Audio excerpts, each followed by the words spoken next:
Olá, eu sou a Benice Mello, sou responsável pela área de contabilidade dentro da F. Resende, administradora judicial. Nesse vídeo eu vou estar falando um pouquinho sobre o relatório mensal de atividades, no que se refere à análise econômico-financeira da Recuperanda. Antes, é preciso falar um pouquinho sobre quais foram as motivações, o que levou a gente a estar desenvolvendo esse trabalho. A gente sabe que o processo de recuperação judicial é uma condição que a empresa ela passa a gozar de algumas garantias legais. Então, quando ela tem o seu pedido de recuperação judicial deferido, ela começa a ter aí algumas garantias legais, né, no que se refere ao cumprimento das suas obrigações com terceiros.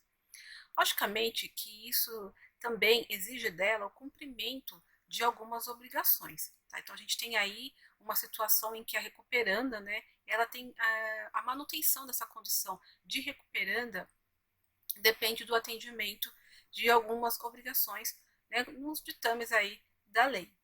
E a gente percebe na prática que algumas apresentam dificuldades para poder estar cumprindo com essas obrigações. Então, paralelamente a isso, né, a gente já tem uma dificuldade própria da empresa para poder estar cumprindo essas obrigações que a lei exige, e paralelamente a gente tem uma recomendação do CNJ, né, que fala como que deve ser o relatório mensal dos administradores. Porque lá atrás, quando a empresa entrou com o pedido de recuperação judicial, ela foi lá, ela montou um processinho, ela colocou suas dívidas, isso foi introduzido no processo. Então aí a vida seguiu. A partir daí, ela tem que começar a dar informações para a administradora judicial acerca de como está essa sua movimentação patrimonial, como está essa movimentação financeira.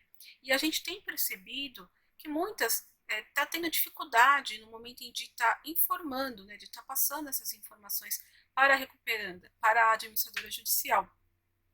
Então, nós, enquanto administradora judicial, a gente tem que seguir o que está na lei de recuperação judicial e também agora a recomendação do CNJ no que se refere à padronização do relatório mensal de atividades.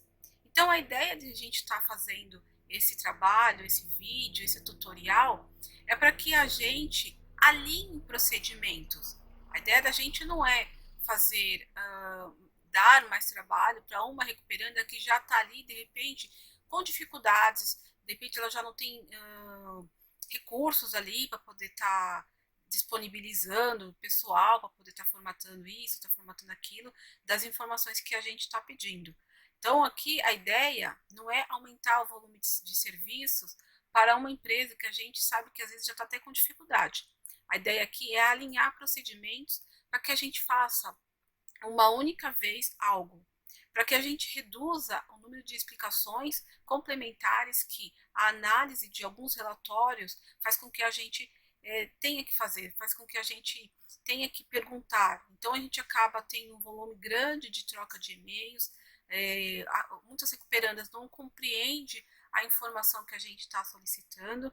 Enfim, a gente não quer aumentar a demanda de serviço, a gente quer melhorar, né, esse fluxo da informação, melhorar a qualidade dessa informação.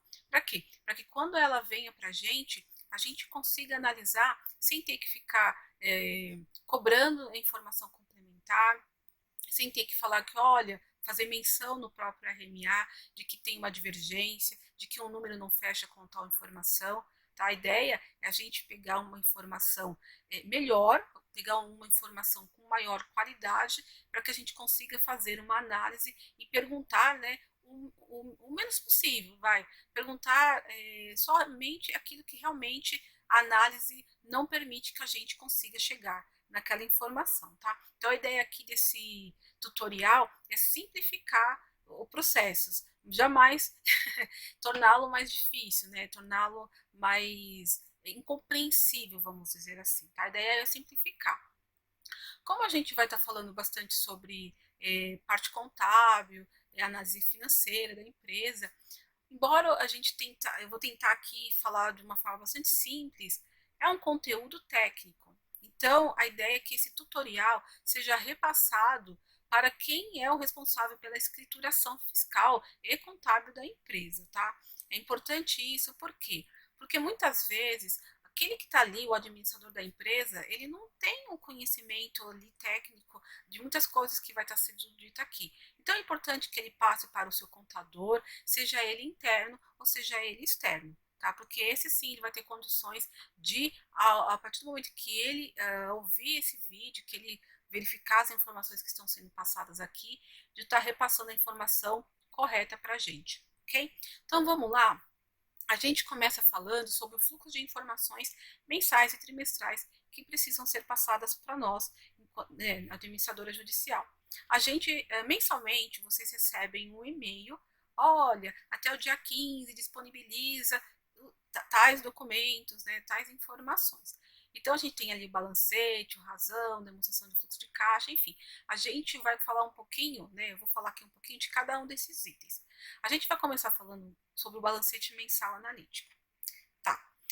Para a gente falar sobre balancete mensal analítico, eu preciso definir o que é um balancete. Preciso explicar o que é esse balancete mensal analítico e apontar as diferenças que ele tem em relação ao balanço patrimonial. Por quê? Nós queremos o balancete mensal analítico. E aí a empresa vai lá, a recuperanda vai lá, e ela manda para a gente um balanço patrimonial. Aí a gente fala, não, a gente quer um balancete mensal analítico. Aí a empresa fala, mas eu já mandei aqui, ó. Aí a gente pede balancete, a gente escreve lá, balancete não é igual a balanço. Aí a empresa vai lá e ela manda novamente a mesma informação, que é um balanço. Então eu vou começar a explicar o que é um balanço e o que é um balancete. O que é um balanço patrimonial e um balancete mensal analítico. A gente vai ver que o balanço patrimonial ele vai apresentar uma situação, né, uma posição estática da empresa, como se fosse tirar uma fotografia da empresa em dado momento. Então, normalmente, a gente ouve falar muito, fechamento de balanço no último dia do ano, né, que coincide aí com o ano civil. Então, a gente faz o levantamento das demonstrações contábeis e tem lá o balanço patrimonial. Posição estática. Em 31 de dezembro, eu tinha X em caixa, X em banco, X em aplicações, eu tinha tantos valores a receber de clientes. Enfim, a gente tira uma fotografia da empresa em dado momento. Então, o balanço patrimonial ele vai revelar para a gente a posição estática. Normalmente, assim, vai estar ali na posição, vamos lá, em 31/12/2020. E aí, conforme, né, a gente tem aí a normativa contábil, a gente tem que fazer ele em comparação ao mesmo período do ano anterior. Então, se eu tenho uma demonstração que ela tem aí final 31 de dezembro de 2020, a gente vai fazer uma comparação com o ano de 31 de dezembro de 2019. Tá? Então, a gente tem que sempre ter uma base comparada quando a gente está falando de balanço patrimonial. Tá? O que acontece? O balanço patrimonial ele apresenta essa posição estática apenas das contas patrimoniais. Então, eu não vou entrar nesse conteúdo mais denso de falar que a contabilidade ela faz uso de contas, tá, para poder estar aí registrando os fatos que acontecem na empresa, que não é o objetivo desse vídeo. Mas a gente tem que dizer que o balanço patrimonial ele vai contemplar apenas parte das contas de um plano de contas, né? Ou seja, das contas que uma empresa faz uso. Então, ele só vai ter ali as contas de natureza patrimonial. Ou seja, já tem outras contas que não entram nessa demonstração, tá? E como que é essa apresentação? As contas elas são classificadas em seu nível analítico e no seu nível sintético. As contas analíticas são aquelas que recebem movimentos e as contas sintéticas são aquelas que agrupam o total, né, de um grupo. Vamos supor, se uma empresa tem 10 contas bancárias, né, então ela vai ter uma conta analítica para cada conta bancária e uma conta sintética para poder falar o total que ela tem de bancos.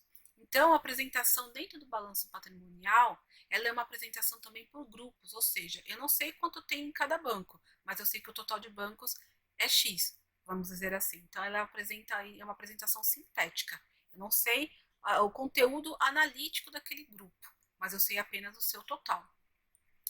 O balanço patrimonial ele é assim, por quê? Porque existe uma normativa contábil, né, as normas brasileiras de contabilidade, a NBCTG 26, que fala, olha, a disposição das contas, como tem que ser essa apresentação do balanço patrimonial. Tá? E automaticamente, por ser uma demonstração que contempla apenas as contas patrimoniais, eu vou precisar de um outro relatório que contemple as contas que não são patrimoniais. No caso, eu vou precisar aí da DRE, né, da demonstração do resultado do exercício, que vai contemplar as contas de resultado. Tá? Então, é uma demonstração que eu necessariamente vou precisar dela junto com a DRE. Tá? Então, essa daí é o balanço patrimonial. Quando a gente fala de balancete mensal analítico, a gente está falando de uma demonstração que antecede o balanço patrimonial. Ou seja, quando eu tenho balanço patrimonial, necessariamente eu tive que ter, né, a empresa teve que levantar um balancete mensal. Para quê? Para poder fazer a verificação das suas contas, ou seja, ela vai analisa se aquelas contas, os seus saldos eles estão batendo, se está tudo certinho, enfim. O balancete mensal analítico ele também é conhecido como balancete de verificação, que é justamente para poder fazer a verificação, a análise analítica de item a item, de cada elemento de conta, né, para verificar se tem alguma inconsistência. Daí sim eu elaboro o balanço patrimonial, tá? Então, antes de eu preparar o balanço patrimonial, necessariamente eu tive que levantar um balancete mensal analítico. E o que é interessante dessa demonstração é que ela vai apresentar os saldos anteriores, os débitos e os créditos e o saldo final naquela conta. Entende? Então, assim, enquanto o balanço patrimonial ele vai me apresentar apenas uma coluna em 31 de dezembro, a empresa tem X. O balancete analítico vai falar o seguinte, ela vai estar demonstrando, apresentando o seguinte, o saldo anterior daquela conta, vamos supor, se a gente pegar um balancete mensal do mês de janeiro, vamos dizer assim, ela vai apresentar quanto que a empresa tinha em 31 de dezembro do ano passado, o que ela teve de movimento a débito, movimento a crédito e quanto que ela tem agora no final de janeiro. Então, ela vai apresentar a posição estática, sim, mas ela vai apresentar saldos acumulados de um determinado período, ou seja, aquele que se refere ao balancete mensal. E o que é melhor? Ela vai apresentar as contas patrimoniais e as contas de resultado, ou seja, uma única demonstração, ela vai abranger todas as contas, as com movimento e as com movimento e as sem movimento, desde que elas tenham aí o seu saldo, né? Essas contas patrimoniais e de resultado que o balancete ele está auxiliando a gente a estar dispensando a necessidade de eu ter um outro relatório. Ou seja, quando a empresa ela faz o levantamento do seu balancete mensal, automaticamente ela não precisa estar enviando mais nada para a gente, apenas o balancete mensal. Porque ele vai ter uma apresentação analítica. Então eu consigo visualizar o grupo sintético, mas também eu vou estar verificando item a item que tem ali dentro daquele grupo, porque a apresentação ela é analítica. E é como eu disse anteriormente, né, o balancete mensal analítico, ele antecede o balanço patrimonial. Então, automaticamente, a gente pode dizer que ele é um padrão, ele segue um padrão gerencial. Por quê? Porque ele serve para o meu controle. Eu posso ajustar aqui, eu posso ver onde que eu tenho que movimentar aqui, que ele está ali, é minha ferramenta de trabalho. E, logicamente, eu vou ter um depois, o oficial, né, que passa a ser aquele que foi o último, né, que eu fiz o levantamento e que vai ser a minha base para poder estar fazendo o balanço patrimonial. Falei bastante, né? Mas vamos ver visualmente, né, como isso funciona? Esse daqui é um modelo de um balanço patrimonial. Como vocês podem ver, eu tenho aí o circulante, o não circulante, que são os grupos do ativo, né? Tenho caixas e equivalentes de caixa, eu tenho a conta de estoques, eu tenho a conta de tributos a recuperar, enfim. Vamos observar, vamos só verificar a ideia, né? Chamando a atenção para da gente, essa conta de estoques. Se a gente olhar essa conta, a gente sabe que tem um valor ali de 148.512 de estoque. Eu não sei o que tem nesse estoque. Será que a mercadoria é em processo produtivo? Será que é produtos acabados? Como que é a condição desses estoques? Será que tem matéria-prima ali? Enfim, eu não sei. Eu só sei que o estoque eu tenho esse saldo. Entendeu? Então, vê como que a informação vem para a gente. Ela vem fechada. Eu não sei o que tem dentro desse estoque. A mesma coisa acontece com todas as outras contas. Essas despesas pagas antecipadamente, o que tem ali dentro? Será que é alguns juros? Será que é despesa com empregados que eu paguei antes? Será que é alguma assinatura que eu fiz? Enfim, eu não sei qual é o conteúdo dessas minhas despesas que eu paguei de forma antecipada. Por quê? Como eu disse, o conteúdo ele vem de forma sintética, né? Mais para baixo, se a gente olhar um pouquinho, a gente vai ter ali, ó, imobilizado líquido. Ou seja, tem o valor do meu imobilizado menos a depreciação, ele já está ali pelo valor líquido. Eu não sei qual é a composição desse imobilizado. Será que tem máquinas ali? Será que já está tudo depreciado? Será que não está? Enfim, a informação ela vem sintética, ela vem fechada, vem por grupos. Entende? Essa é a disposição que vem a informação para a gente quando se fala de balanço patrimonial. E aí, se eu vejo, se na hora da nossa análise a gente vê que tem uma variação um pouco, sabe, fora um pouco do padrão, a gente fala, poxa, o que será que tem ali dentro? Aí a gente tem que estar acionando a recuperanda, perguntando para a recuperanda a razão pela qual aquele grupo ele teve uma oscilação, enfim, a gente tem que ficar questionando, tá? Como eu disse anteriormente, o balanço patrimonial ele contempla apenas as contas patrimoniais.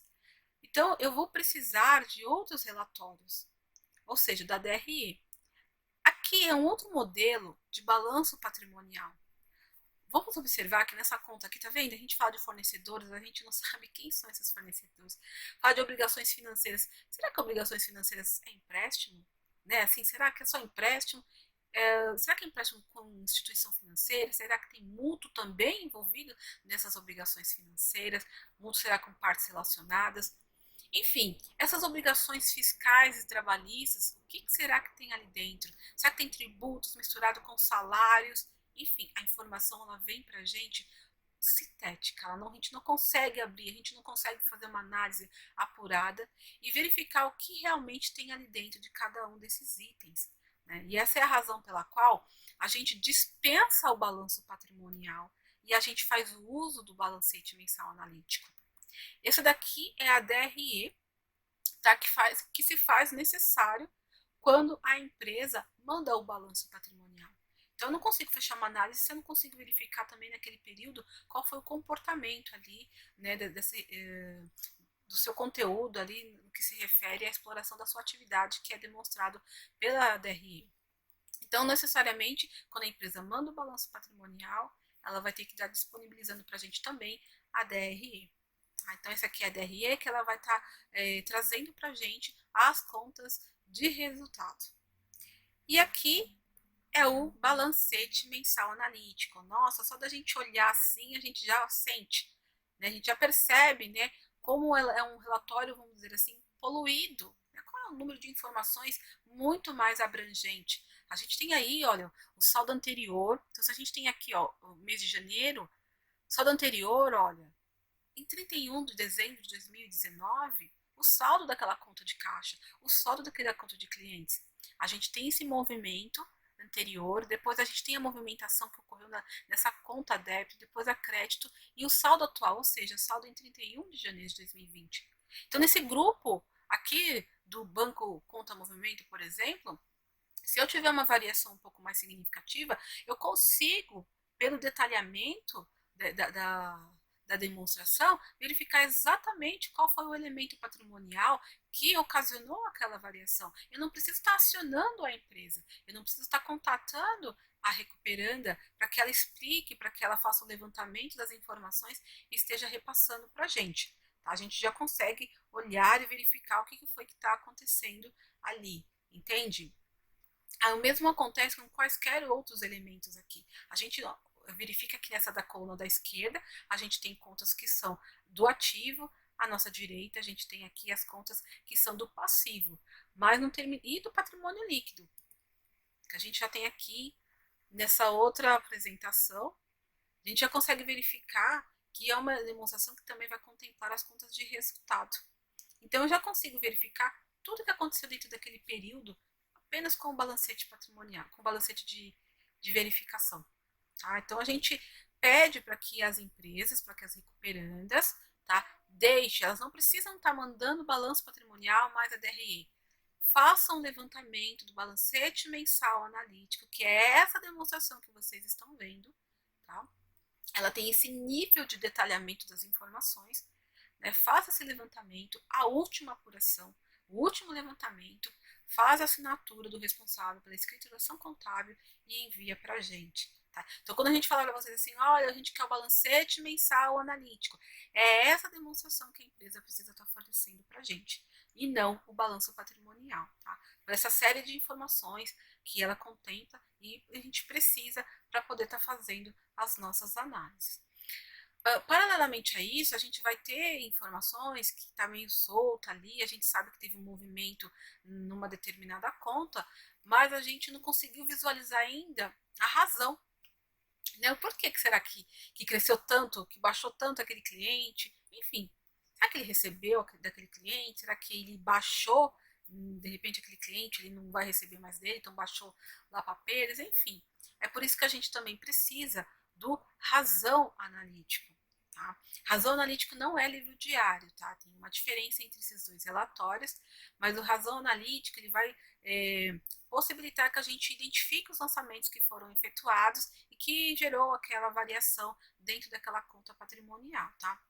Então, o livro diário, ambos são livros obrigatórios, tá? Principalmente aí a gente tem uma questão societária, uma questão tributária, que eu também não vou ficar entrando no mérito, tá? Mas aqui o que a gente tem que ter em mente é que tanto o diário como o razão são livros que a empresa, independente da forma de tributação que ela adota, ela tem que estar tendo essa escrituração contábil. Ah, mas a minha empresa é do simples, a gente só faz livro caixa.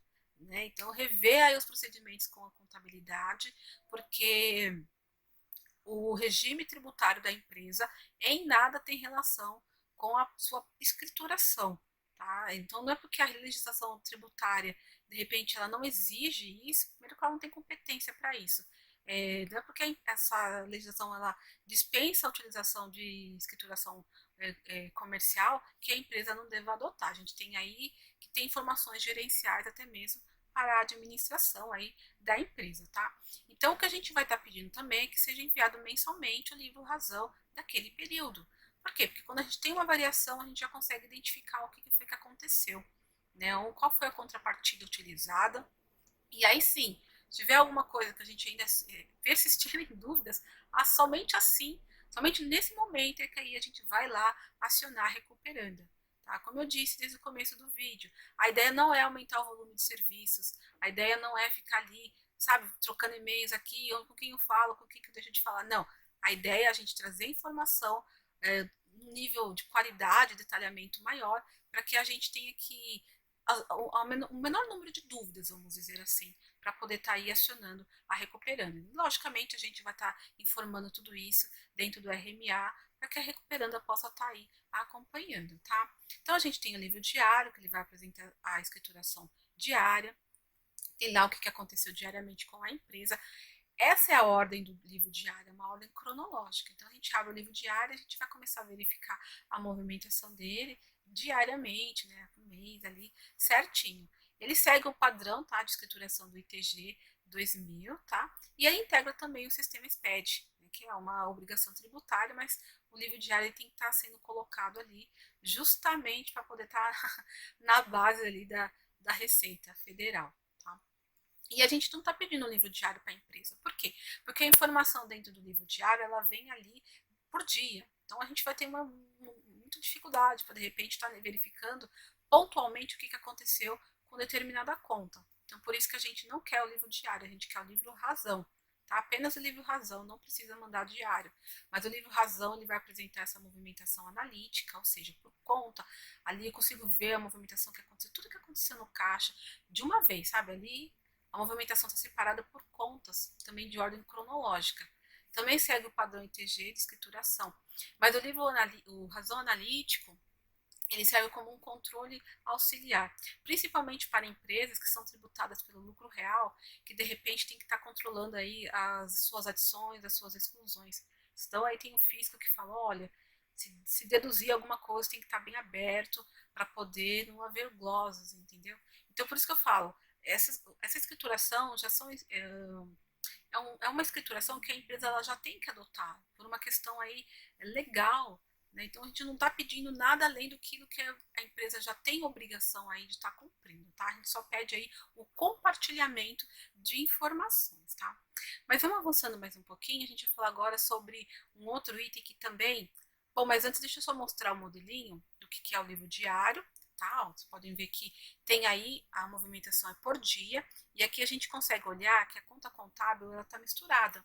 Por quê? Porque minha ordem é os eventos que acontecem por dia e não por conta, tá? Então, por isso que pra gente esse livro ele fica um pouco complicado da gente identificar o que foi que aconteceu, porque a gente não sabe, quando a gente olha um balancete, a gente não sabe o que dia aconteceu as coisas. A gente vai ter que olhar no livro diário inteirinho para poder identificar a operação.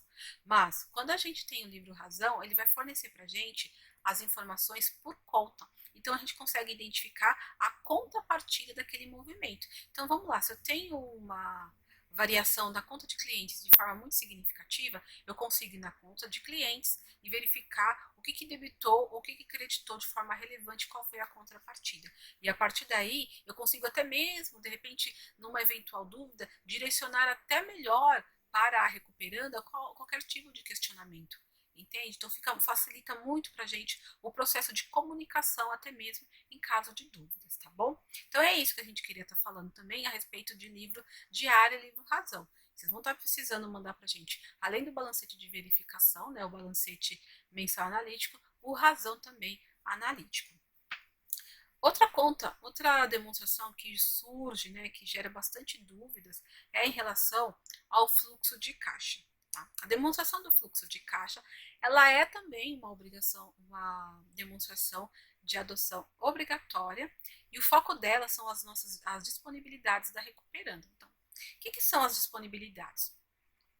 As disponibilidades é aquele que está realmente disponível para a empresa naquele momento, né? Que tem ali uma liquidez de forma muito imediata, de forma muito rápida.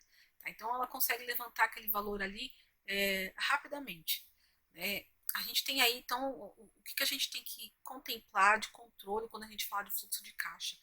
A conta de caixa, a conta de bancos e as contas de aplicações de liquidez imediata, ou seja, aquela que eu posso estar sacando a qualquer momento ali, tá resgatando sem problema algum. Ela é uma demonstração que integra as demonstrações contábeis. O que a gente pede para que a recuperanda faça? Bom, ela é uma demonstração que ela já tem, por ela ser de adoção obrigatória, ela vem aí em substituição a do ar, né, que era uma autodemonstração que as pessoas tinham dificuldade quanto à sua leitura, a demonstração de fluxo de caixa, ela vem porque lá fora, né, no estrangeiro, tem a adoção ela é muito maior. Né, então, tem essa adoção já de forma obrigatória e por isso a gente tem um pronunciamento técnico específico voltado para a demonstração de fluxo de caixa. Então, o contador, o responsável pela escrituração contábil, ele sabe treinar o CPC, fazer o levantamento daquela demonstração de fluxo de caixa daquela empresa. Então, como é que a empresa faz? Só olhar no pronunciamento técnico CPC 03, lá no site, né, do Comitê, né, de Pronunciamentos Contábeis, está lá a forma de fazer o fluxo de caixa, que pode ser de duas formas, e para nós, administradora judicial, independe. Para a gente é irrelevante. Enfim, se a empresa faz um método, faz outro, ela tem que fazer aquilo que ela melhor, que os controles internos dela permitem, seja direto, seja indireto. O que a gente precisa é ter informação, tá? Então, a gente precisa que seja enviada para a gente a demonstração do fluxo de caixa nos moldes estabelecidos pelo CPC 03, ok? Então, a gente tem a forma direta, né, que vai depender de um controle um pouco mais minucioso da empresa, ou até mesmo da indireta, que vai verificar por a variação de determinado período para outro, qual foi o movimento que impactou aí nas disponibilidades da empresa. A gente pede que esse movimento, né, que essa demonstração ela seja enviada de forma mensal e não acumulada, tá? Por quê? Porque a gente tem que ficar fazendo saldo de diferença, né? E a gente, nesse momento aí, pode ser que alguma coisa fique, não bata, não corresponda, e a gente tem que acionar de novo a empresa. Então, quando a gente consegue apresentar para a gente uma demonstração mensal, né, facilita bastante para a gente na hora de fechar com o saldo das disponibilidades que está informado lá no balancete de verificação, tá? E também a gente pede para que as recuperandas enviem as projeções de caixa. Tá? Então, uma coisa é o que aconteceu, outra coisa é qual é a previsão de caixa que ela tem. E aqui é aquela coisa bem básica mesmo, tá, gente? A gente não está pedindo nada, eu vou estabelecer, aliás, eu coloquei aqui os modelos que podem ser adotados para que a empresa tenha um norte para saber o que a gente está pedindo. Porque uma coisa é a gente falar, outra coisa é a gente mostrar, olha, é assim que nós precisamos. Como eu disse anteriormente no começo desse vídeo, essas informações elas devem ser passadas pelo responsável pela escrituração contábil. No momento em que ele olha, ele verifica isso que está sendo dito aqui, ele já sabe exatamente como ele tem que proceder, ok? Então, o foco também das projeções de caixa são as disponibilidades. Então, a empresa tem que colocar ali o que ela espera receber de recursos. É aquilo ali, caixa mesmo, gente, não é nada de, olha, eu vendi, estou vendendo, mas eu vou receber só daqui a um ano. Não, fluxo de caixa é realizado ali, a projeção de dinheiro entrando efetivamente, desembolso efetivo e entrada efetiva. Então a empresa vai ter aí um montante de entradas e um montante de saídas que ela vai ter que estar ali informando. E ela tem que apresentar uma projeção de no mínimo os próximos 6 meses. Então, mensalmente, vamos lá, se a gente está agora no mês de junho, a gente vai estar pedindo, daqui a pouquinho, né, vocês vão estar recebendo um e-mail que vai até a posição do mês de junho. Então, a tendência é que haja uma projeção de caixa até o final do ano. Então, a cada 6 meses, a empresa tem que fornecer um mínimo de projeção de caixa para, no mínimo, os próximos 6 meses. Tá? Então, isso é importante para que a gente saiba como que está o fluxo de caixa, o que a empresa está fazendo aí, tem em mente de estar recebendo de recursos ali nos próximos 6 meses. Então, a empresa tem que demonstrar, apresentar para a gente o realizado, né, através da demonstração do fluxo de caixa, pronunciamento técnico CPC 03. Além disso, as projeções de caixa, onde ela deve informar o que ela espera receber e o que ela espera ter de desembolso nos próximos 6 meses, a partir do momento vigente, né? Então, se a gente está em junho, a partir de julho, agosto, setembro, outubro, novembro, dezembro, tá? E assim sucessivamente a cada 6 meses, tá? Mas eu vou mostrar agora um modelinho desses fluxos de caixa. Olha, a gente tem esses dois métodos aqui, esse é o fluxo de caixa, que está ali estabelecido pelo CPC 03. A gente tem à esquerda o modelo indireto. Eu não vou entrar também no conteúdo, olha, assim, assado, não. O que é importante que vocês fiquem sabendo, que a gente faz essa comparação, e que muitas vezes não batem, é essa informação que a gente tem aqui embaixo, ó. Disponibilidades no início do período. O que são essas disponibilidades? Então, a gente tem que ir lá no balancete. A empresa, ela tem lá a informação das suas disponibilidades, que é a somatória do caixa, dos bancos e das aplicações. Então, se a empresa falou que ela tem 10 lá no caixa dela, lá nas disponibilidades dela, lá no balancete, essa demonstração de fluxo de caixa tem que ter 10 também, ela tem que bater. O que a gente vê é que lá tem uma informação e o fluxo de caixa tem outra informação de disponibilidades. Ora, o que é a demonstração de fluxo de caixa? A demonstração de fluxo de caixa nada mais é de falar para a gente o que aconteceu com a movimentação de caixa, bancos e aplicações. Então, elas têm que bater com o balancete, com a informação que tem lá dessas contas no balancete. Então, tem empresa que tem mandado para a gente esses valores que não estão batendo. Aí a gente tem que acionar, olha, no balancete está falando que tem, sei lá, 1.000 e aqui no fluxo de caixa está 1.200. O que é essa diferença, entende? Então, a gente tem que tomar sempre esse cuidado na hora de estar checando, porque tem que bater. O modelo indireto, ele vai partir das análises das demonstrações, balanço patrimonial e DRE. Tá? Então, aí é uma questão mais de variação. Mas essa informação das disponibilidades no início e no final do período é muito importante estar batendo, tá? Então, a gente pega muitos casos assim que não bate e a gente tem que ficar informando isso em RMA, tem que ficar acionando a empresa, né, acionando a recuperando para ela estar justificando. É tempo que vai da gente, é tempo que vai da própria recuperanda, às vezes o escritório é terceirizado, tem que ficar, olha, eu não entendi isso, eu vou passar para o contador, entende? Então é isso, nesse sentido que a gente está falando, vamos alinhar para reduzir o máximo, né, essas questões aí de trocas, para poder não ficar aí empatando o trabalho de ninguém, tá? E aqui na nossa direita a gente tem o modelo direto, né, o método direto que a gente fala. Esse aqui depende daquele detalhamento, de um nível de controle interno um pouco mais analítico, um pouco mais apurado. Mas aí, como eu disse anteriormente, O método que a empresa usar para poder estar apresentando o fluxo de caixa, isso é um problema dela. A gente não vai estar entrando, olha, esse método ou aquele. Não. É o método que for melhor para a empresa. Mas a gente precisa ter informação. Tá? E aqui vale a mesma coisa. Tem que estar batendo com a informação que está lá, informada ali no balancete mensal analítico. Okay? Aqui, o que eu estou apresentando para vocês é uma planilha do fluxo do disponível, vamos dizer assim. Então aqui quando a empresa fala, mas eu não sei, o contador não faz, eu tenho que, sabe, eu tenho que me virar sozinho, enfim. Então esse aqui é um modelo, tá? Isso aqui é só para poder a empresa saber como que a gente quer a informação. Então a gente tem aquele controle bem simples mesmo, né? A gente tem o nome da empresa aqui, é importante que a gente tenha aí o nome da empresa, principalmente quando for empresas que tem várias, é um grupo e tem várias empresas, tem que ter a identificação da empresa, porque a gente não tem que ficar adivinhando qual é aquela informação, tá? A gente precisa ter informação sempre identificada. O último slide que eu vou estar falando, eu vou estar falando como que tem que vir informação para a gente, aí eu detalho um pouco melhor isso. Mas todas as informações que vêm para a gente, tem recuperando que simplesmente manda um PDF com um monte de valor. A gente não sabe nem quem é a empresa, a gente sabe o que é a empresa, porque veio naquele e-mail. Mas se perder no meio de algum arquivo, a gente não sabe nem de quem que é aquilo. Não mostra o período também, tá? Então a gente precisa ter informação devidamente identificada, tá? Então o que é isso daqui? É uma planilha do fluxo disponível do que realmente aconteceu, ou seja, do realizado. A gente vai colocar o nome da empresa, vai colocar a referência. Então, o que eu tinha lá no meu saldo inicial de caixa, saldo inicial de bancos, saldo inicial de aplicações financeiras? O que entrou, né, no meu banco, no meu caixa, nas minhas aplicações? O que entrou, né, de recursos e quais são os desembolsos que eu tive? Pagamento de nota fiscal, pagamento de tributo, pagamento de salário, enfim. Eu detalho. E aí, no final, o que eu tenho que ter? Eu tenho que ter o saldo que eu tenho lá no caixinha, não é verdade? É isso, gente. É bem simples mesmo. Só que a gente precisa que essa informação venha pra gente e que bata realmente, que corresponda pra gente estar informando isso no RMA, tá?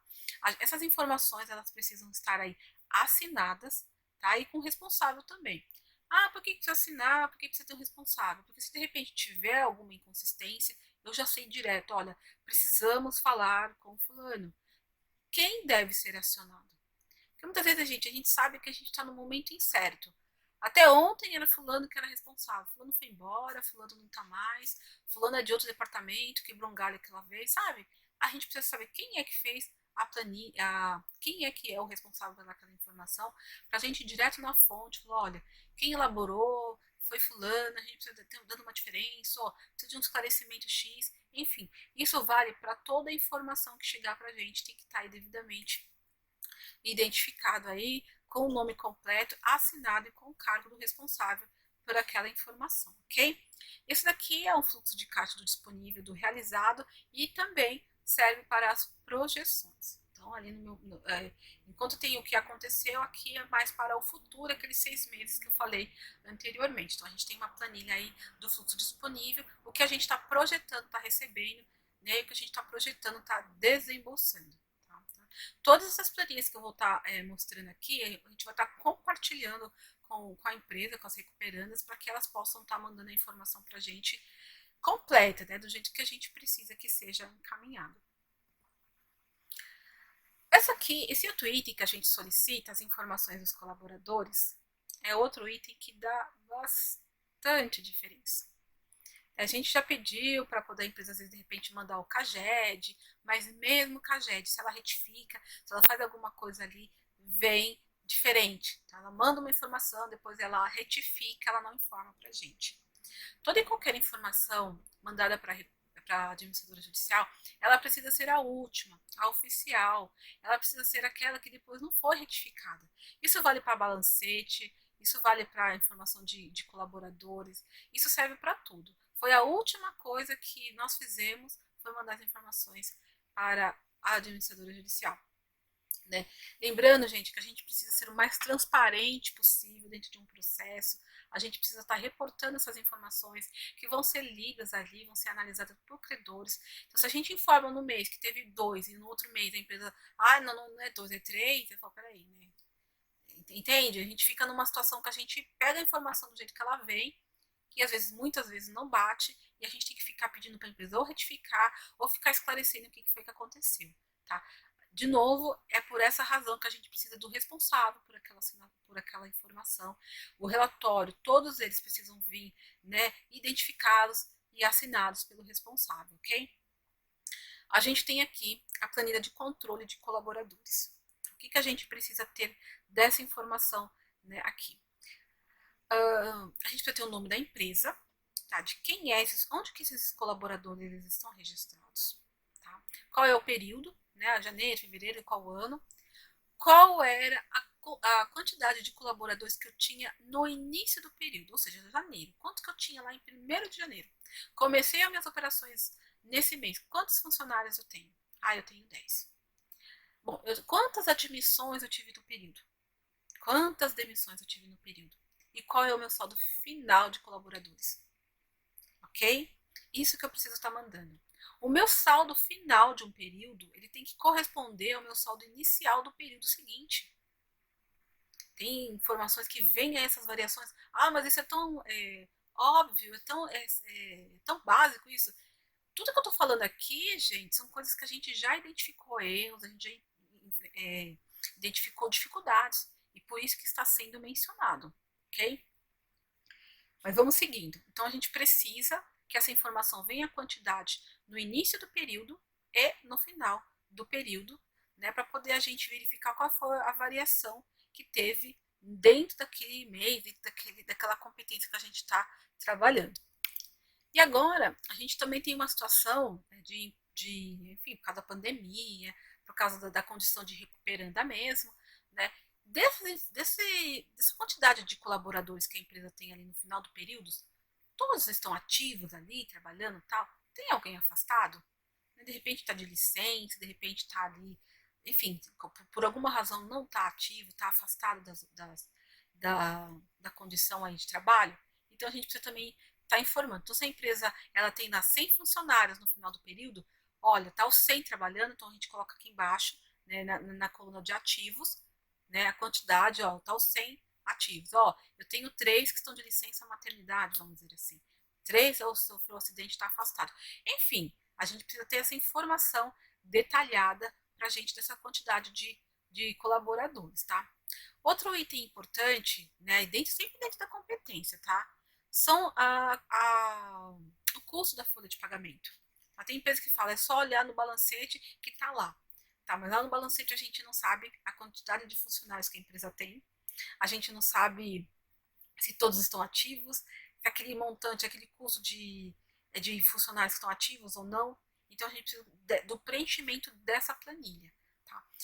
A quantidade, né, o custo da FOPAG, ele está aberto, né, nesses 3 itens, que são os proventos, porque muitas vezes a empresa manda fechado, ela acha que é só o salário que ela paga, e não é, tá, gente?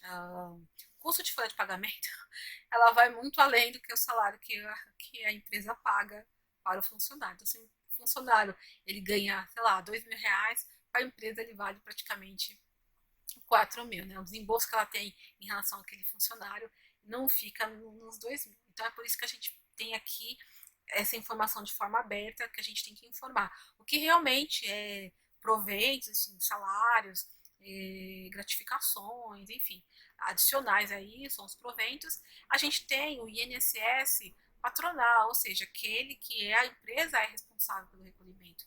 A gente tem aqueles descontos, né, o INSS descontado do funcionário, esse a gente não conta, porque ele já está embutido no salário.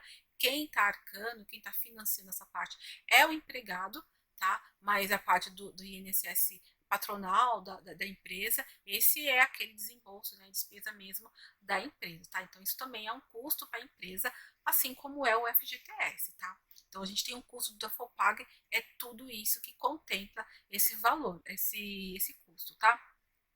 E esses encargos, eles estão pagos? Será que tu paga o INSS está pago, o FGTS está pago, entende? Enfim, até mesmo o imposto de renda, se ele está pago, de repente eu descontei aí imposto de renda, ele está pago? Entendeu? Tem aí, será que tem uma condição de uma empresa que está ali descontando no funcionário, está fazendo o recolhimento direitinho? E isso também precisa ser informado aqui pra gente, tá? Se está sendo recolhido ou não, ok? Então, essa informação também ela deve vir devidamente identificada com a pessoa responsável por aquelas informações. Aí, qualquer coisa que a gente já tem uma diferença, alguma variação ali mais significativa, a gente já sabe com quem que a gente tem que falar, quem a gente tem que estar acionando, ok? As informações dos colaboradores não se restringem apenas a eles, né? A gente também precisa informar o que a empresa tem de prolabore. Né? Ah, a empresa não tem prolabore, então mensalmente vai colocar, olha, 00 e alguém está falando que a empresa tem 00 de prolabore. Tá? Ah, mas não teve movimento, não tem problema. Não movimento. Eu estou atestando que não teve movimento. Eu, falando de tal, no cargo tal, estou atestando que não paga prolabore. É 00 de prolabore. Entende? Então, quer dizer, não é porque o fato da empresa não ter algo que dispensa ela da obrigação de informar para a gente que ela não tem prolabore. Porque muitas vezes a empresa fala, não, mas a gente não tem prolabore. Não tem problema. Então, informa para a gente de forma oficial que a empresa, ela não tem desembolso, ela não faz pagamento de prolabore. Não tem problema nenhum. A gente só precisa da formalização dessa informação, tá? Que não tem essa condição aí de prolabore que funciona nos mesmos moldes que eu expliquei anteriormente em relação aos colaboradores, ok? Avançando mais um pouquinho, a gente tem o item de composição do imobilizado. Tá? Bom, imobilizado, a empresa normalmente, né, tem ali um controle, um software específico para controle e gestão aí do seu imobilizado, tá? Imobilizado é um grupo do ativo, né? Então ali, quando a empresa ela de repente ela entrou com um processo de recuperação judicial, algumas em seu plano de pagamento dos credores, ela falou, olha, eu disponho de tal imobilizado, eu pretendo vender, sei lá, aquela casa, aquele imóvel, ou vender determinada máquina para poder estar pagando o credor, enfim. Ela apresenta um seu imobilizado ali, de repente, para poder estar liquidando dívidas com credores. Tá? O que a gente precisa ter? O que nós, enquanto administradora judicial, a gente precisa ter? Da composição desse imobilizado. Então vamos lá. Se a empresa ela informa no balancete dela que ela tem lá 10 milhões de imobilizada, ela tem que abrir para a gente essa informação analítica. Olha, eu tenho 10 milhões, X é de máquinas, X são de instalações, X é de imóvel, até a gente chegar naquele valor lá de 10 milhões. Okay? Então a gente tem que ter um extrato analítico dos bens integrantes do imobilizado. Tá? Então a gente, como eu falei anteriormente, tem softwares específicos que faz a emissão desses arquivos em PDF. Então eu vou ter que ter todo o histórico ali do valor, né, do bem que está ali sendo compondo aquele grupo. Tá? Então a gente tem aqui, eu vou mostrar um item que aí fica mais fácil explicar. Tá vendo aqui essa empresa? Essa empresa ela fala que em 31 de dezembro de 2012 ela tinha esses valores. Então ela separou o quanto que ela tem de terreno, o quanto ela tem de edificações, de máquinas, de instalações.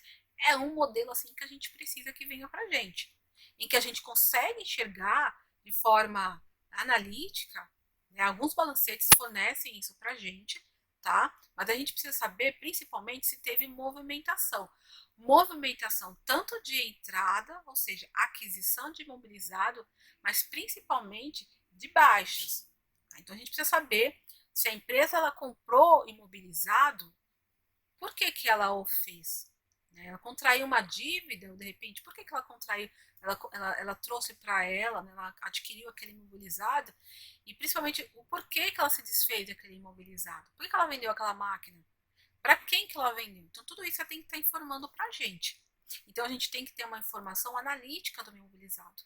Olha, eu comprei tal máquina. Por quê? Porque essa máquina é uma máquina importante dentro do meu processo produtivo, vou pagar dessa forma, entende? A gente precisa ter informação de onde a empresa está investindo quando ela fala de imobilizado. E principalmente também quando ela fala, olha, ela vende uma máquina, precisa informar para a gente para quem que ela vendeu aquela máquina, qual foi o valor que ela vendeu aquela máquina. Ela tem que informar para a gente o valor que foi vendido, a conta contábil que corresponde, onde estava classificado aquele item do ativo, qual é a descrição do bem e qual é a finalidade, seja da minha compra ou seja da minha venda daquele bem, daquele ativo imobilizado, tá? Ela tem que informar para a gente isso de forma bastante precisa, né? Porque a gente precisa dessa informação para saber exatamente como que está essa condição aqui, né, do imobilizado dela, né, que ela está se desfazendo de alguma dívida, de algum item do imobilizado, se é para ela, de repente, já está cumprindo alguma coisa aí relacionada ao seu plano de recuperação judicial, para a gente estar fazendo a menção aí dentro do RMA, ok?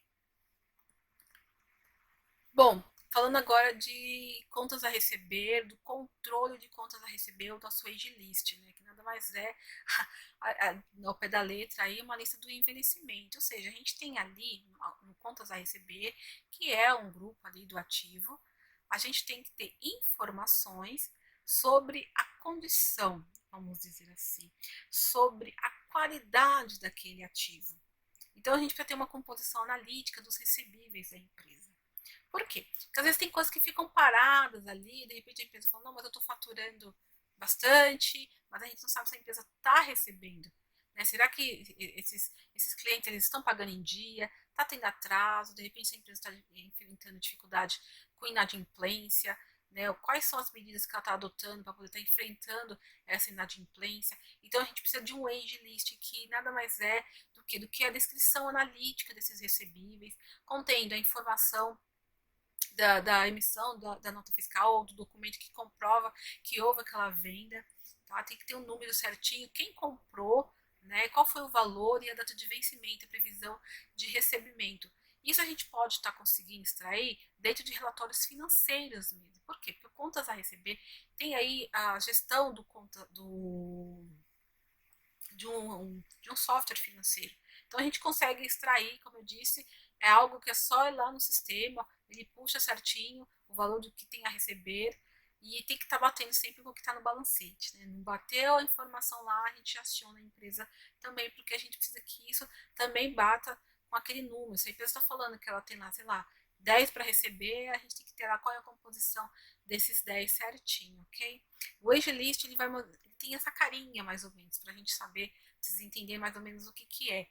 Mas um relatório analítico, do financeiro da empresa, ele é suficiente, ele atende às nossas necessidades nesse sentido, tá? Então tem um relatório aí do contas a receber que a gente tem que estar informando como que tá, né? Se tem muita inadimplência e quais são as medidas que a empresa está adotando de repente para poder estar enfrentando essa situação aí de inadimplência, ok?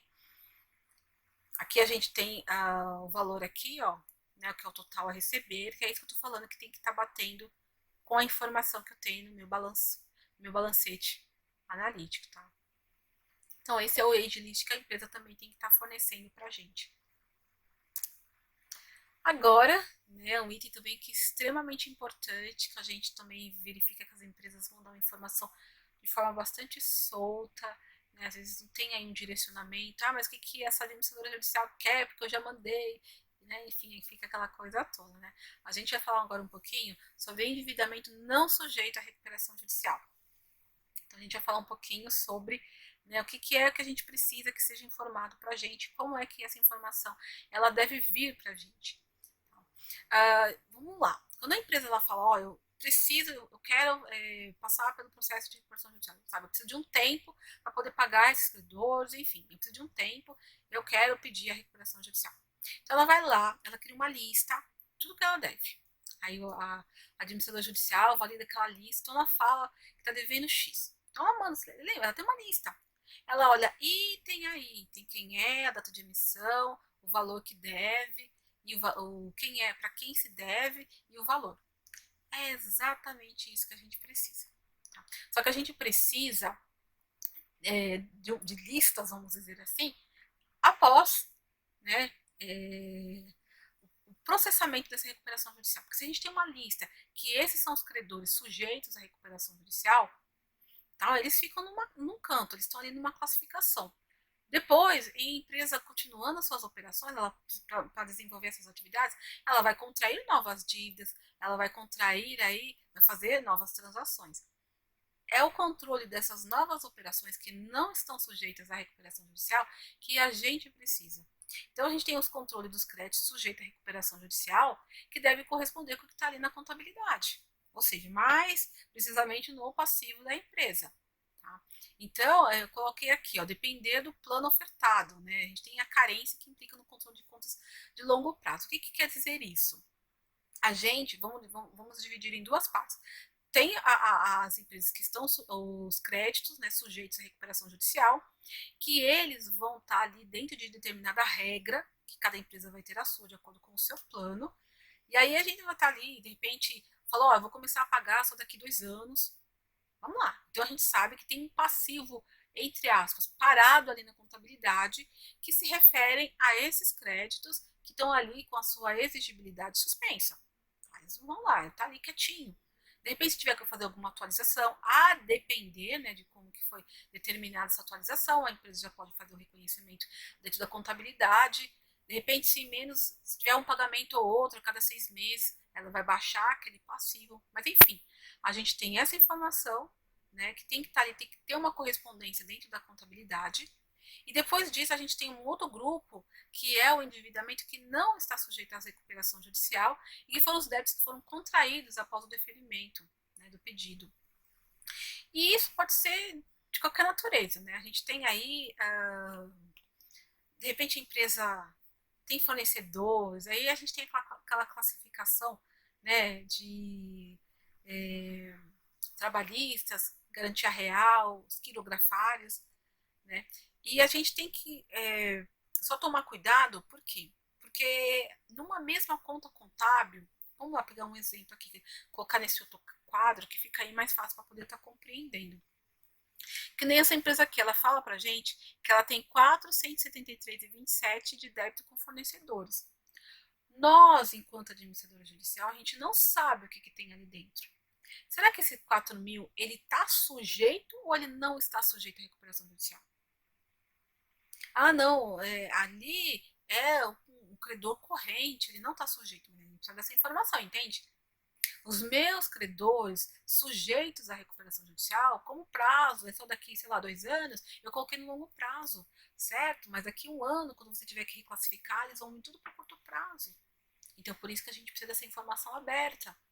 Por quê? Porque cada um desses elementos, ó, fornecedores, né, empréstimos e financiamentos, obrigações tributárias, trabalhistas, elas estão aqui, só que a gente precisa saber, dentro de cada um desses grupos, o que está sujeito e o que não está sujeito à recuperação judicial. Então, tem duas formas da empresa controlar. De repente, tem empresa que abre uma conta própria, olha, são os créditos envolvendo, que está em suspensos, vamos dizer assim, estão sujeitos à recuperação judicial. Eu tenho duas contas de salários, vamos dizer assim, para a gente entender. Eu tenho duas contas de salário. Uma está sujeita e a outra não está sujeita. É uma sugestão. Aí a gente já sabe, nós da administração judicial, a gente já sabe, ó, essa conta é o que está sujeita e essa conta é que não está sujeita. O que a gente precisa é que essa informação ela venha aberta para a gente. Então aí é isso que a gente precisa. Quando a gente fala para vocês assim, endividamento não sujeito à recuperação judicial, é a mesma coisa que vocês fizeram para os créditos sujeitos à recuperação judicial. Só que agora o controle tem que ser após. São aqueles que já não entraram mais naquela lista, né, que foi aprovada. É a lista das operações que foram feitas depois, né, do momento em que teve o deferimento dessa recuperação judicial. Tá? Então, esse é o endividamento não sujeito à recuperação judicial. E ele vai ser aberto, ele vai abrir entre os fornecedores, entre empréstimos e financiamentos, entre obrigações tributárias, tá? Que não tem aí, não estão sujeitos, mas a gente sabe que tem muita empresa que tem parcelamento tributário e a gente precisa também entender como que está esse parcelamento tributário. Tá? Então, as obrigações trabalhistas, de repente, se teve como que foi acordado para poder estar pagando aquele credor trabalhista, vai dar menos de 1 ano normalmente, né? Então a gente já sabe que a gente precisa ter ali quais são os credores trabalhistas que estão recebendo folha normal e qual é que está sendo recebendo algum acordo que está ali dentro do plano de recuperação, entende? A gente precisa dessa informação aberta. Então a gente tem o controle, né? Porque a gente tem a lista do que está sujeito, só que a gente precisa de uma lista, dessa listagem, do que não está mais sujeito à recuperação judicial. Então, a gente tem um endividamento total com terceiros, que ele deve corresponder ao meu total do meu passivo, tá? Então, a gente tem nessa primeira parte o endividamento sujeito à recuperação, que é aquela lista que a empresa já se submeteu, já está ali certinho, ela não precisa, assim, a princípio, né, tá se preocupando. Por quê? Porque ela já passou para a gente, isso já está tudo certinho, ela precisa só administrar, de repente, se tem alguma atualização, se tem aí credor que tem que pagar e mandar o comprovante para a gente, esse é um item que está ali guardadinho. Qual que é o item que a gente precisa, que a empresa manda para a gente? É esse endividamento não sujeito à recuperação, que também vai ser dividido de trabalhista, em quirografária, também garantia real, ME e EPP. Ok? Esses também eles vão estar ali sendo mandados para a gente, só que cada um vai estar numa conta. Eu posso ter dentro da conta tipo de fornecedores, relacionamento com quirografário e com empresas pequenas, né? Enfim, porque vai estar tudo na conta de fornecedores. Porque dentro da contabilidade a classificação ela é outra. E é por isso que a gente precisa dessa informação analítica vindo para a gente. Tá? Depois, se a gente pegar o endividamento sujeito, o não sujeito, no formato que a gente está colocando aqui, mais o endividamento não sujeito à recuperação, que é de endividamento com partes relacionadas. Ou seja, o sócio vai lá, olha, eu vou colocar esse dinheiro na empresa, só que é um empréstimo, tem que estar informando para a gente. Uma outra empresa do grupo, olha, tem aí um aporte para você, mas é só um empréstimo, tem que estar informando para a gente também. Que tipo de parte relacionada que tem ali? Entendeu? Se é coligada, se é controlado, se é sócio, tem que estar informando para a gente também, né? Principalmente se ele não está ali dentro desse processo, dentro do que está ali sujeito à recuperação judicial, ele precisa estar sendo informado para a gente também. Tá? Tem endividamento co-obrigado. Esse daqui pode ser que às vezes não tenha o registro contábil. Vamos lá, aqui a recuperanda aqui tem o papel de co-obrigado, se tiver reconhecido na contabilidade. Então vamos lá, aqui a gente quer saber o seguinte, quando que a empresa ela é co-obrigada em relação a algum endividamento de um terceiro. Tá? Então a empresa ela vai ser acionada, a gente não sabe, se o terceiro ali não pagar, a empresa está sendo co-obrigada, ela vai ter. Então pode ser que haja ou não o registro dessa obrigação dentro do passivo. Então, preciso informar o quê? Olha, nós somos co-obrigados em determinados débitos, em determinadas obrigações. Só que a gente não registra na contabilidade, por quê? Porque o devedor efetivo está liquidando, tá em dia, não sabe? A probabilidade de que a gente seja acionada ela é irrelevante, ela é pequena. Né? De repente tem algum tipo de alguma informação, né, um laudo jurídico falando, não, está em processo, mas ou de repente o devedor não pagou e aí sim tem um processo, aí tem que ter um reconhecimento, né, de uma provisão na contabilidade. Então aqui esse endividamento não sujeito à recuperação, quando a gente fala de endividamento co-obrigado, ele pode ou não estar registrado dentro do passivo da recuperanda, a depender, né, da probabilidade que ela seja acionada ou não, tá? Então é importante isso ficar bem claro, porque a gente precisa saber exatamente se de repente tem alguma outra conta por aí que a empresa assumir algum tipo de obrigação, ainda que seja a probabilidade de desembolso dela seja pequeno, mas a gente sabe que em algum momento pode ser que tenha. Aí, nesse caso aí, se a probabilidade dela for pequena, as chances dela ter isso registrado dentro do passivo dela é pequena. Então, tudo isso, né, a soma disso tudo é que vai estar ali, tem que bater com o meu passivo total, tanto o curto como o longo prazo. Então, isso é o endividamento não sujeito à recuperação judicial, que a gente tem solicitado e algumas empresas têm mandado pela metade, tem mandado que não bate, entendeu? Então, a gente está abrindo aqui para poder ter essa ideia do que é que está acontecendo, de como que a informação tem que vir para a gente. Juntamente, vocês vão receber também uma planilha que ela vai estar com essa carinha, tá? Em que vocês vão poder estar informando, fazendo o controle dos fornecedores que vocês já mandaram lá, se teve alguma alteração em relação ao aquele endividamento com fornecedores que vocês já mandaram, que estava sujeito à recuperação judicial, e agora o que não está sujeito, porque esse controle a gente não tem. Vocês só vão precisar, a empresa só vai ter que se preocupar em mandar alguma questão aí de alguma informação relacionada a crédito sujeito à recuperação judicial, se teve alguma alteração, né, daquele plano já que foi aceito, que foi deferido, tá? Daquela relação, aliás, de credores, entende? É só nesse momento. Então aí a gente vai entender que aquilo ali está no passivo, está registrado, está certinho, fica ali quietinho, até que tenha a movimentação conforme o estabelecido no plano, ok? Mas a gente precisa dessa outra contrapartida e esse mais esse vai dar o meu total do meu passivo, tá? Então aqui é uma planilha de fornecedores, aqui é de empréstimos e financiamentos. De repente a empresa, depois que ela conseguiu tomar um novo empréstimo, mesmo na condição de recuperando, ela conseguiu um novo empréstimo, esse novo empréstimo não está sujeito, então a gente precisa saber, olha, tem esses empréstimos que estão sujeitos e tem esses que não estão sujeitos, o total dele dá o total, né, a soma dos dois dá o total que está na conta de empréstimos e financiamentos.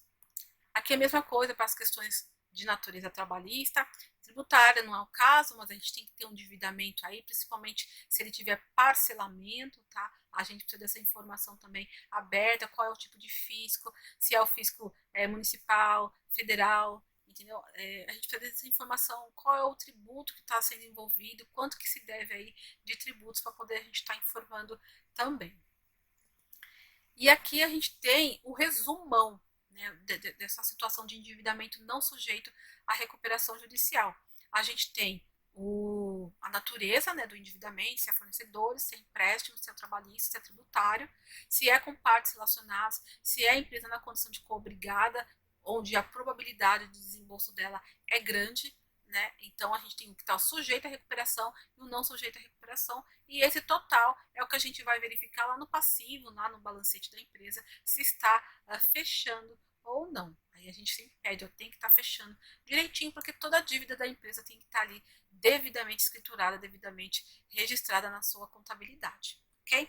Então, basicamente é isso. A parte de endividamento não sujeito à recuperação judicial, que a gente tem pedido que está na recomendação do CNJ, que a gente precisa ter essa informação em aberto, e essa informação ela tem ido sempre prejudicada, né, em grande parte das recuperandas, por conta da ausência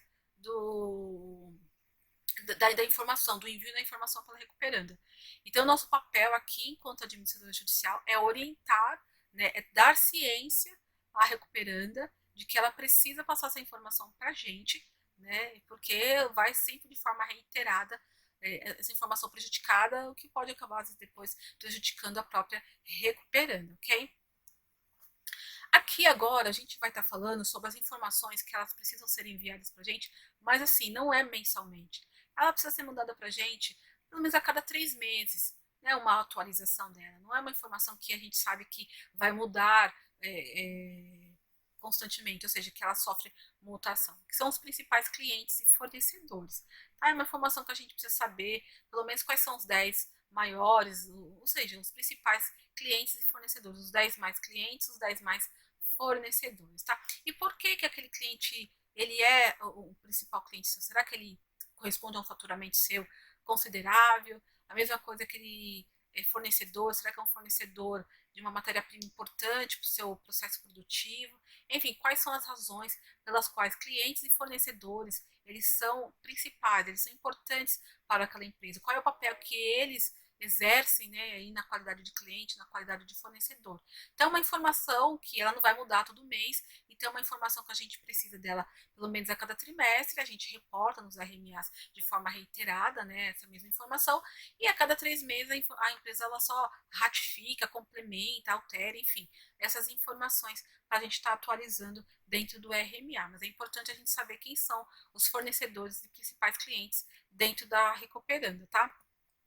Aqui também vale as principais dificuldades que a recuperanda tem enfrentado, né? A gente fala as 5 maiores dificuldades, se elas são, né, desse tempo agora na qualidade de recuperanda, ou se ela já vinha sofrendo com essas dificuldades anteriormente, né, ao pedido de recuperação judicial, né? E o que tem sido para poder a recuperanda enfrentar essas dificuldades, né?